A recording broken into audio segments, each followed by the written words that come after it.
Ал қыздар, айтылмаған сыр екінші бөлімі, ешкімге айтылмаған сыр.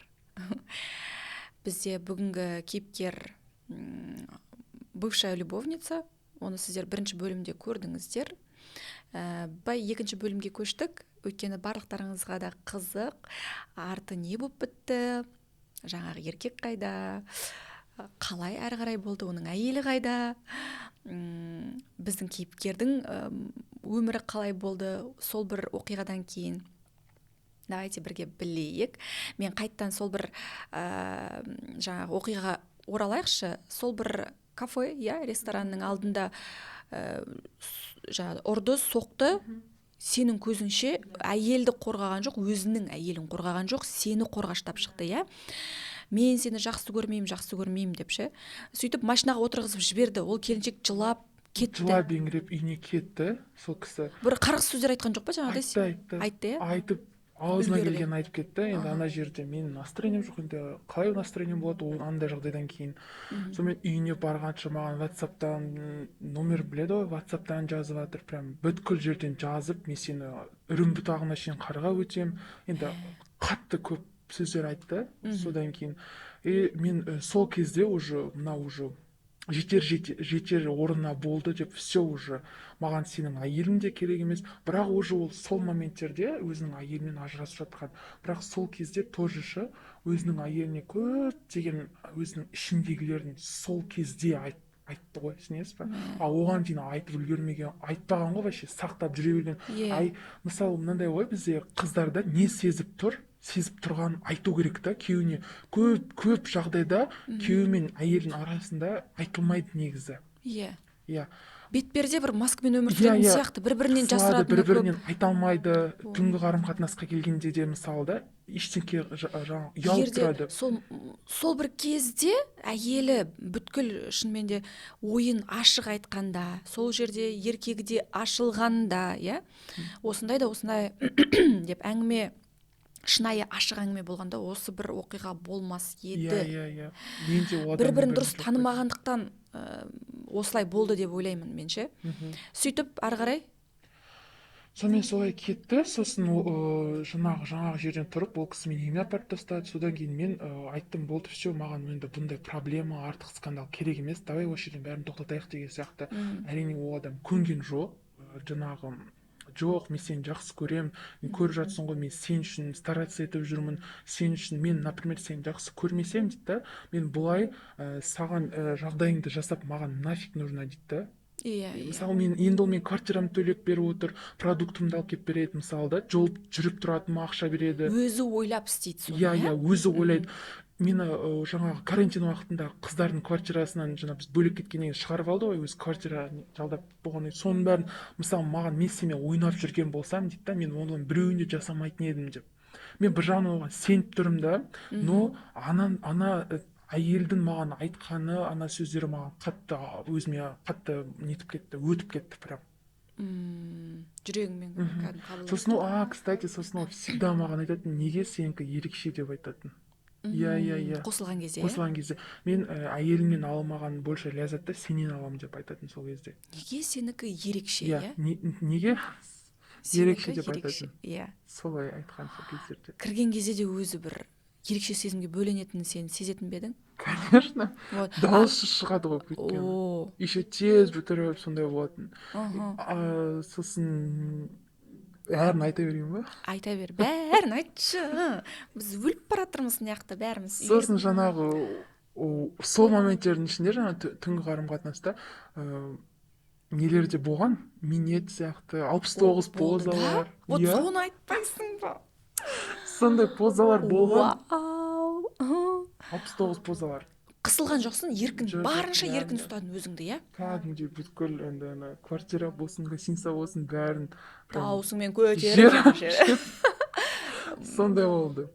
Сосын ол айтатын, сен сол төсектегі даусың менің құлағымда дейтін. Сосын айтатын, всегда сенің иісің дейді. Бізде көп әйелдер жаңағы үстінен жағымсыз иіс шығады ғой.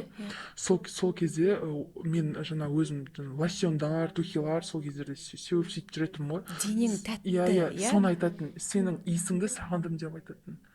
сол кісі есіңді сағындым деп айтатын. Мгм.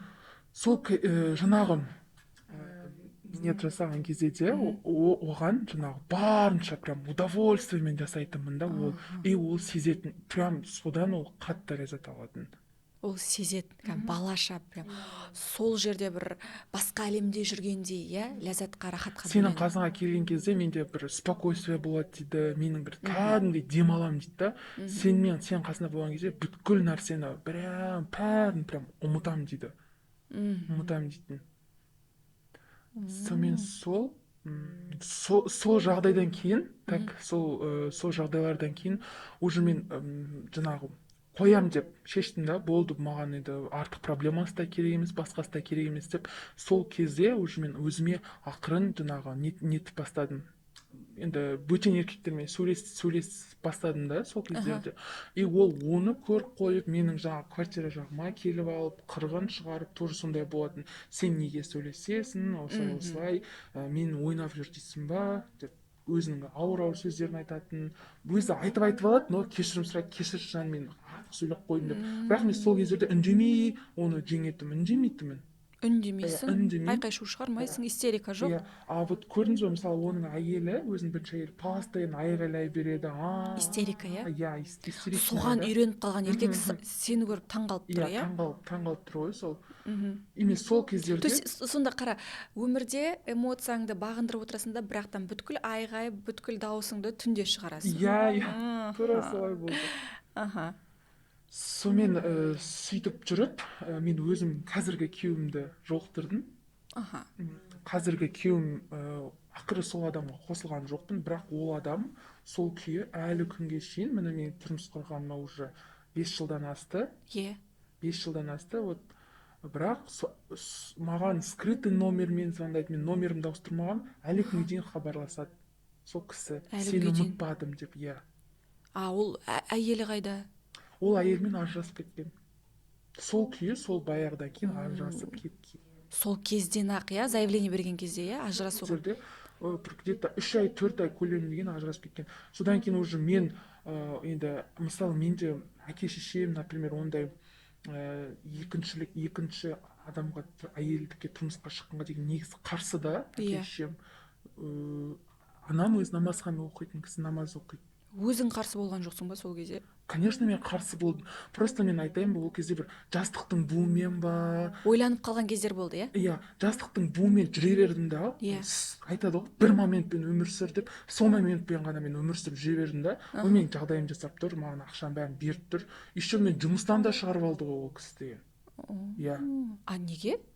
Жұмысқа ол қатты қызғанып кететін. Постоянно қызғанатын. Мен өзім бармен бариста болып жұмыс жасадым да.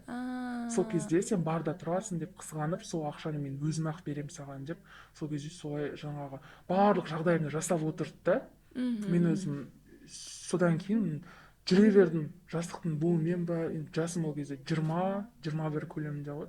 Иә, ал енді ол кісіге бәрібір тұрмысқа шыққан жоқсың. Қазіргі еркегіңмен қалай таныстың, қазіргі күйеуіңмен қалай таныстың? Қазіргі күйеуіммен біз тойда танысқан болатынбыз. Тойда танысып, мен сразу білдім сол кезде, осы менің адамым болады ау деп. Сол кезде тоже қалай сездің? Осы историялардан мен әрқайсысынан өзіме сабақ алып отырдым. Үлкен сабақ болды саған. Үлкен сабақ болды. Потому что ол менің әйелім үйге барғанда былай жүреді, бүйтеді, сөйтеді. Енді без конца звондай береді ғой. Мысалы, ер адамға бір жаққа шыққан кезде без конца звондай берсең, ол уже сені жалығып кетеді. Иә. Жалығып кетеді да. И саған қойшы деп қолын бір сілтей салады. И мен соны на заметку алып отырдым. Значит, үйленгенде еркекке мазасын алмау керек деген сияқты. Соның бәрін өзіме. Без конца звондау деген, без конца өзіңді сол адамға пихать ету ғой. Тәуелділендіру, жаңағыдай өзіңнің самооценкаңды түсіріп, маған қарашы, мен звондап тұрмын, алшы тұрып, қайдасың? Мені тастамашы, сен мені тастап кетсең, мен кімге керекпін деген сияқты. Бұл еркекке сигнал да, кәдімгідей ашық. Звондай беріп, іздей беріп, өздеріңізді құнсыздандырып жатсыздар. Осыны біліп жүріңіздер. Сен бірде қалай ұқтым дедің сенің адамың екенін? Ол қалай айтсам болады? Мінезінен ба, түрінен ба, қалай? Мінезінен ұқтым ол адамның. Оның мінезі жаңа өте сабырлы. Мен өзім ашық адаммын да, тез нетіп былай сөйлеп нетіп басылып қаламын да, тез сөйлеп сөйтемін да. Ол кішкене мінез жағынан сабырлық болды. Плюс пен минус біз негізі қосылғанбыз да. Ол сабырлы. Ол сабырлы. Мен өзім андай энергиям постоянно тасып жүреді да, эмоциямды сыртқа постоянно шығарып жүремін, бірдеңке болса да деп қуанып баласа сияқты. И ол адам ондай емес та. Біз солай тойда таныстық, солай дос балалар болып келді. Сол мен жаңағы үйленіп жатқан адамның. Сонымен солай номерлерімізді алысып, танысып, сөйлесіп, сол бір айдың ішінде біз сөйлесіп, артын ұзатпай, сол адаммен үйленіп, тұрмыс құрып кеттік. Сен сездің осы жолда, ол сені бірден ұнатты, иә? Иә, Күйеуің. ол сразу бір көрген кезде уже сразу ұнаттым де. Ұнатқан мені. Өйткені сол кезде де қылық бар, сол Иә, кезде де энергия бар, әңгімеге тарту, ол билегеннің сабырлы. өзінде де мысалы, например, биге шыққанда да мен өзім тойларға барсам постоянно андай қалай айтса болады, бір өзімді көрсеткім қалып келгім келеді да, ойындарға шығып бүйтіп Қысылмайсың ешкімнен. ойынға шыққан кезде ол көзіне резко мен неткен ғой, байқаған ғой. И содан соң мен ақырын қасыма келіп бірге билеп, сонымен сөйлесіп, солай танысып кеттік. Ой, қандай керемет. Енді қазір тұрмыстасың, бала-шағаң бар. Бақыттысың ба қазір? Иә, әрине бақыттымын. Мен қазір бірдеңке айта салайын. Осы кезде сол тәубеме түсіп намаз оқыдым деген айтайын ба, айтпайын ба? Так. Керек емес? Керек, айту керексің. Ал енді қазір тұрмыстасың, бала-шағаң бар. Енді сұрақ мынандай, сен қазір бақыттысың ба? Иә, мен өзім бақыттымын, потому что сол ситуация маған өмірімде бір үлкен сабақ болды да. И содан кейін өзім жаңағы тәубеме түсіп, дәл осы жағдайдан кейін мен өзім осы 5 уақыт намазымды оқып, уже қанша жыл болды намазымды оқып, намазға келіп тәубеме түстім. Айтады ғой, Алла тағаладан кешірім сұрасаң, любой күнәңді кешіреді деген сияқты. Солай тәубеме түсіп, тек қиналсам да қазір сол ситуациядан көп кешірім сұраймын. Көп кешірім сұрап, истихфар салауаттарды көп, сол енді былайша айтқанда менде де мынандай ой кетеді иногда. Айтады ғой, не ойласаң сол болады, всегда жақсы ойлау керек деген сияқты. Бірақ резко сол ойға кетіп бара жатыр, жақсы жағын алып кетемін да. Ол ой менің де күйеуім ертең күні маған измена жасамайды. Бірақ ол әйел адамның өзіне байланысты деп айтамын. Әйел адам өзіне байланысты. Мысалы, әйел адам өзінің күйеуін толықтай түнгі қарым-қатынаста қанағаттандыра алса, жаңағы еріне бағынса, ерім деп сыйлап, оның жаңағы сөзін тыңдап, әңгімесін тыңдап, мысалы, жұмыстан келген кезінде де, например, элементарно бізде жұмыстан келген кезде жаңағы бетімнен сүйіп қарсы алып, уже сондай да бізде отношениеміз. Сол отношениелерден кейін мен өзіме сабақ алып отырдым да, значит, күйеуге шыққан кезде мен мынаны істемеуім керек, мынаны істеуім керек деген сияқты. Иә, сол бір сен өзің любовница болған кезде саған үлкен бір сабақ болып келді өміріңе. Сол бір қателіктерді, сол әйелдің қателіктерін жасамауға, иә. Қазір сен өзіңнің күйеуіңе любовницасың, керек кезде жаңағыдай жан дүниесін түсінетін инабатты келіншегісің, бала-шағаңа аяулы анасың, иә. Бірақ моментами келіп қалады сол бір ойлар, иә. Сол бір қарғысы құлағыңның былай ұшынан былай өтетін сияқты бәрібір де, иә, есіңе алып, иә. Бірақ барлығын істейтін Алла тағала ғой. Бірақ барлығын Аллаға тапсырамын да мен всегда. Жоқ, Аллахым, сен мені жаңағы мен тәубеме түсіп тұрмын, осы тәубеңе түскен құлыңды кешіре гөр деп всегда енді кешірім сұраймын ғой. Сол үшін мен жаңағы айта аламын, чтобы болашақта менің қолымда ғой, ол күйеуімнің кетуі де кетпеуі де. Бірақ қазіргінің өзінде шүкір деп айтайын, арамыз өте жақсы. Оның маған сыйластығы, вниманиясы, барлығы жақсы.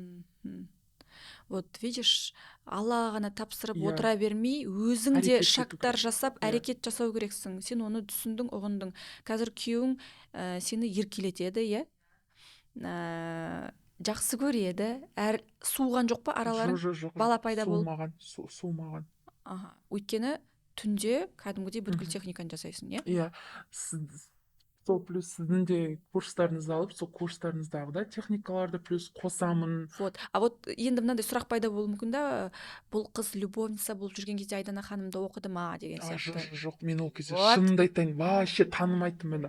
алла көріп тұр ғой, вообще танымаған. Извините, простите, да. Но бірақ мен осы жерде мойындап кетейін, мен даже бар ғой жоқшылыққа шығармаймын, что мені любовницалар қарайды, менің курсымды любовницалар алады. Мен оны ашып айта берейін. Өйткені біз қаншама адамның документін тексеріп өйтіп отыра алмаймыз. Бізде формат басқаша. Өмір деген өз сондай ғой, кім пысығырақ, кім ақылдырақ, бақытта, байлықта сол адамда ше. Сондықтан да оянатын сәт келді. Мен всегда айтамын, негізі осы курстарымды мен келіншектерге арнап жасадым да ше. Егер сенің ойың, санаң, өрісің әлі сол қалпында қалып қалса, қой, зачем маған, не керек ба бір курстың, қой деп, әлі сол баяғы сен бүйтіп жүрсең, ол менің кінәм емес та. Сондықтан да ойланатын сәт келді, қыздар, көздеріңізді ашыңыздар. Осы бір история сіздерге бір үлкен сабақ болды деп ойлаймын мен. Енді қазір бүйтіп бітіре салғандай болмайықшы. Тағы да мен тоқталғым келіп жатыр да, сіздің қазіргі күйеуіңізге ол историяның барлығын біледі ма? Жоқ. Ешқайсысын айтқан жоқсың? Жоқ, біреуін де білмейді. Қыз болмағаныңды ше? Айтайын мен сізге, бізде ол адам, мен жаңағы келін болып түскенге дейін менің даже қыз емес екенімді білген жоқ. Біз алғаш қосылды, енді ештеңке болған жоқ, ештеңе деген жоқ ол адам маған, вообще. Сұрақ та қойған жоқ, иә, артық. Вообще сұрақ қойған жоқ. Наоборот, сол алғаш біз қосылғаннан кейін оның маған махаббаты одан сайын арта түсті. Қазіргінің өзінде де ол маған ты у меня самая сексуальная жена деп постоянно солай айтады. Міне, егер еркек шынымен де жақсы көрсе, иә, еркекті шынымен төсекте дұрыс қосыла білсең, қысылмай, жабылмай, қатты еркін болып, өзің тәніңді жақсы көріп, өзің жаныңды жақсы көріп, иә, әйелдің самооценкасы жоғары болса, әйел өзіне сенімді болса, еркек одан күдіктеніп, оны қазбалап, бұрынғы өмірін жағдай, сондай қарым-қатынас жасамайды негізінде. Керемет.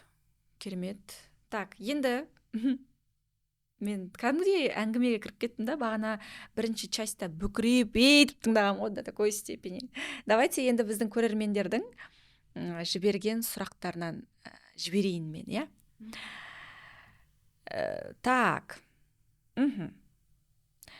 Любовница мен әйелдің айырмашылығын айтып кетіңізші, сіздің ойыңызша дейді. Любовницаның айырмашылығы, әйелі істеп бере алмаған нәрсені любовница жасайды. Менде сол моменттерде жаңағы сол кісінің басын айналдыру үшін көптеген нәрселерді түнде қолданған болатынмын. Яғни любовницада уақыт бар. Любовница, любовь, махаббатты беруші, таратушы, сол еркекті қандырушы. Ал әйелше?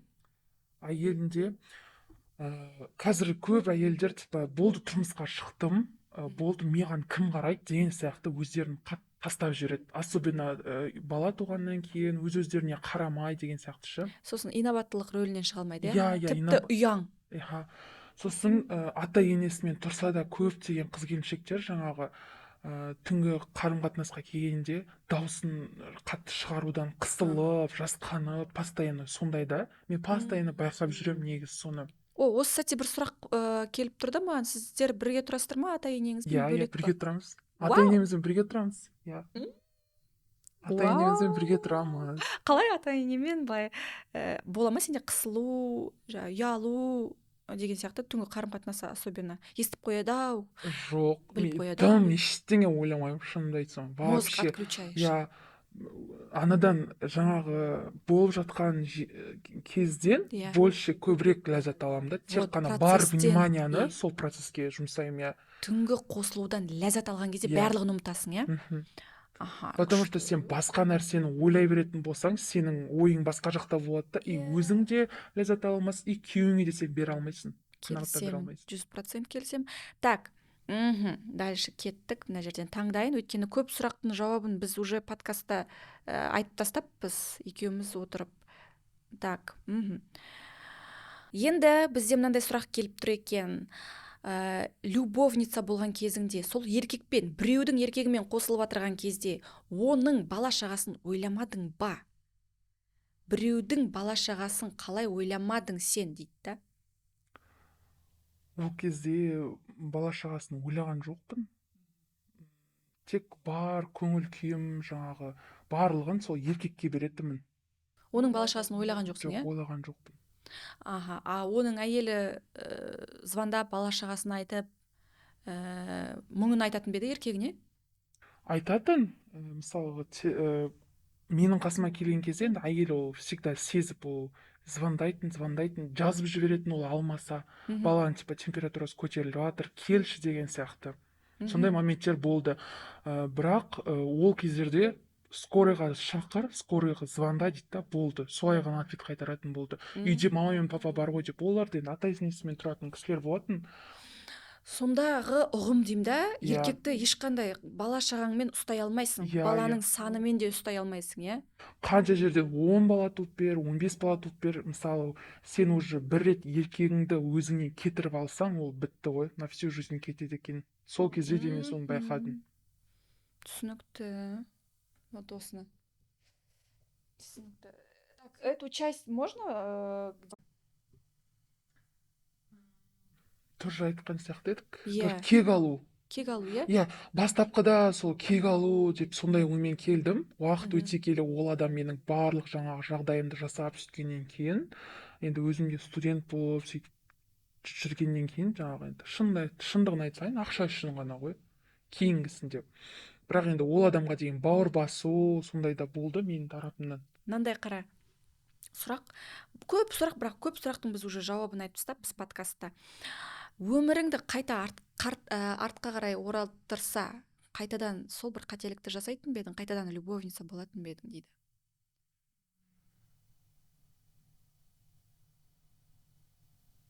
Шынын айтсам. Бірақ бір жағынан ойлайсың ішінен, сол бір сәт болмағанда мен қазір осындай ақылды дана әйел болмас едім деген сияқты, иә? Ой келеді, иә? Иә. Бірақтан да сен өкінбейсің ба?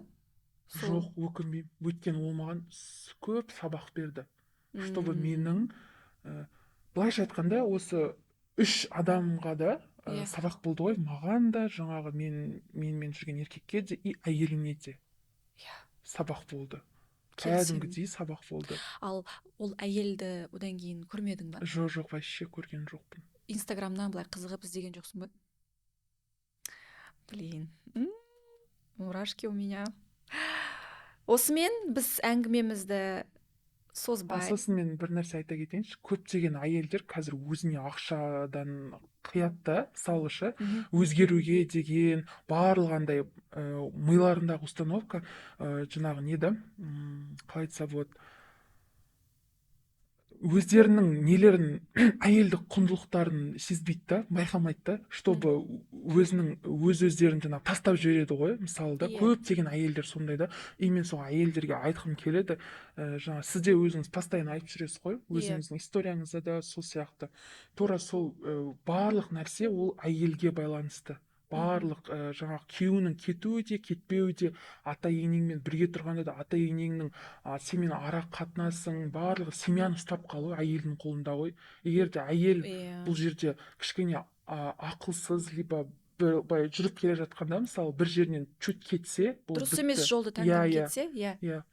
Сосын көбірек сол күйеуінің сөзін тыңдап, көбірек күйеуіне не қалап тұр, соны қысылмай айтса, жеткізсе, сол кезде бұндай изменалар, жаңағы күйеуінің шөп салуы көзге деген болмас еді. Иә, болмас еді. Қазір бізде мынандай ғой, әйелдер көбіне еркекпен салғыласып, бірінші ол сүйсін, бірінші ол бүйтсін, одан кейін мен сүйтемін. Бірінші ол, осы мәселеге орай не айтасың? Ерегісуге стоит еркекпен? Жоқ, ерегессең олар наоборот кетеді. Больше ерегесіп кетеді? Больше ерегесіп кетеді. Көбірек керісінше ерегеседі да. Сен маған ерегестің ғой, мен сенен одан екі есесін жасаймын деген оларда еркектерде установка болады. Бізде әйелдер негізі еркектерге қарағанда жан дүниесі есейген ғой, біз еркектерден біршама жас үлкенбіз негізі, жан дүниеміз. Сондықтан біз ақылдырақ болу керек сияқтымыз осы орайда.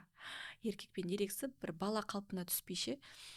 Егер әйел ақылдырақ болса, ол ақылды ойлап, дұрыс шешім қабылдап, түлкі болатын жерде түлкі болып, дана ақылды әйел болатын жерде дана болып, сол сияқты бытовухаға кірген кезде де рөлдерді ауыстырып алмау керек сияқты. Біздерде деген халатпен жүреді да төсекке секіріп кетеді да, сол бір халатымен жыртық жаңағыдай киімімен орамалымен бықсып отырып періседі да, и сол бір мына состояниедан дұрыс шыға алмайды да, а рөлді алмастырып отыру керек. Бытовуха мақұл, хорошо, жаса, бала шағаң шай тамағын бер, байыңдікін бер, үйіңді тазала, мақұл, ол жағына ешкім қарсылық білдірмейді бұл жерде.